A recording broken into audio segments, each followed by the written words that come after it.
नमस्कार दोस्तों, स्वागत है आप सभी का मेरे YouTube चैनल स्टेनो गुरु शिवा में। दोस्तों शुरू करते हैं आज की डिक्टेशन। गति लेखन अभ्यास संख्या 24।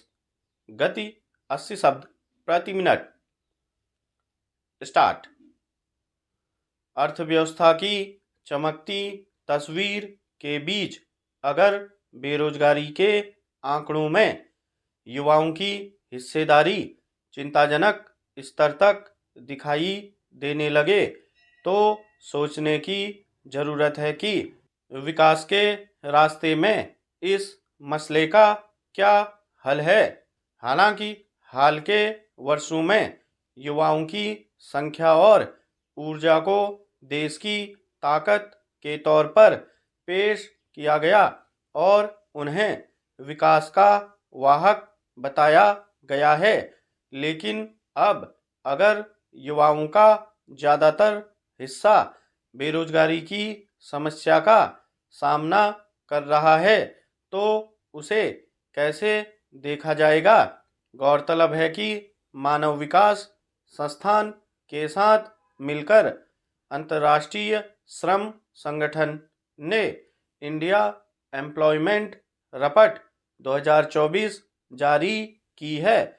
इस रपट में बताया गया है कि देश में अगर बेरोजगार लोगों की कुल संख्या 100 है तो उसमें 83 लोग युवा हैं।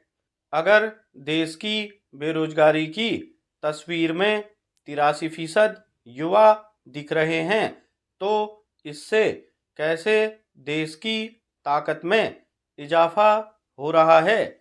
भारत में बेरोजगारी की स्थिति पर तैयार इस अहम रपट में कुछ विरोधाभासों पर भी गौर करने में मदद मिलती है।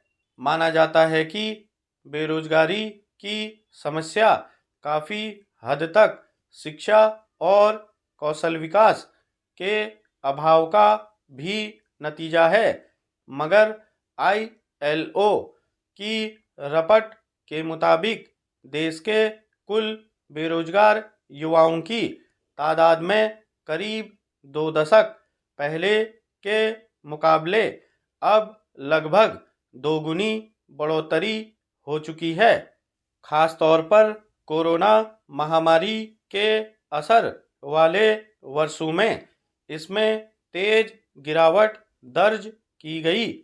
वर्ष 2000 में पढ़े लिखे युवा बेरोजगारों की संख्या रोजगार से वंचित कुल युवाओं में 35.2% थी।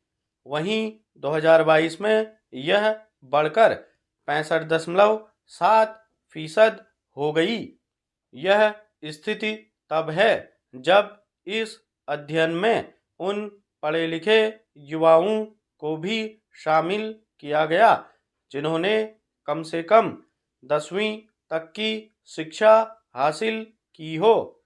इस आलम एक जटिल स्थिति यह पैदा होती है कि जितने लोगों को रोजगार मिल सका उनमें से 90% श्रमिक अनौपचारिक काम में लगे हुए हैं, जबकि नियमित काम का हिस्सा बीते 5 वर्षों में काफ़ी कम हो गया है। हालांकि सन 2000 के बाद इसमें बढ़ोतरी दर्ज की गई थी। बेरोजगारी की दुखद तस्वीर के बीच एक खराब स्थिति यह है कि इस दौरान ठेकेदारी प्रथा में वृद्धि हुई है। रपट के मुताबिक संगठित क्षेत्रों में भी कुल कर्मचारियों का कुछ फीसद हिस्सा ही नियमित है और वे दीर्घकालिक अनुबंधों के दायरे में आते हैं। ऐसी स्थिति में अंदाजा लगाया जा सकता है कि आजीविका से जुड़ी व्यापक असुरक्षा की स्थितियों का लोगों के जीवन पर क्या प्रभाव पड़ता होगा। स्टॉप।